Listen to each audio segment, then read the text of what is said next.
I've studied it some from a rhetorical perspective or a persuasive perspective. So the theory behind body modification is that any time you modify your body in some way, whether it's a piercing or a tattoo, the idea is that someone's supposed to see it, even if it's intimate. And so when you get modifications, you are saying something about yourself.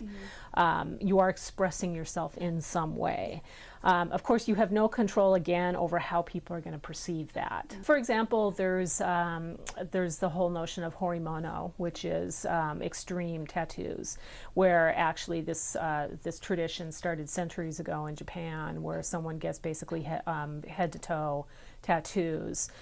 So they're almost every inch of flesh on their body is covered, and it takes years to do it. And the whole idea there is that it's relating to kind of a really sacred tradition of body modification. There's definitely people who will get tattoos to mark a significant event in their life. So I think particularly of women who have had mastectomies, where they'll actually, if they choose not to do reconstructive surgery, they will actually tattoo the scar tissue, and which must be incredibly painful. I can't imagine, but part of that is to kind of reclaim their bodies. So they had this scar, not something that they chose, but something that life basically handed to them, and then they reclaimed their bodies by turning it into a work of art.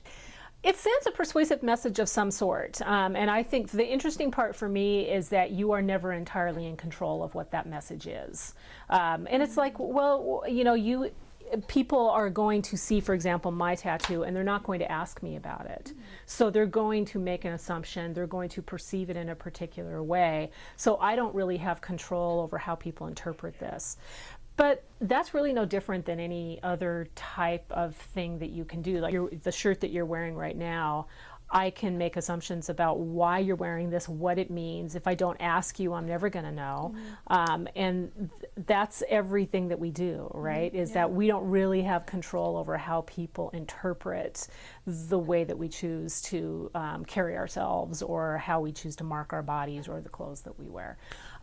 So yeah, it's going to send a persuasive message of some kind. And depending on the society you're living in or the community that you're living in, you don't know what that is going to be, right? It could be, oh, you know, she's badass, or it could be she's a slut. So where they have connotations that you never intended, but you know, that's the thing about persuasive messages, they run away.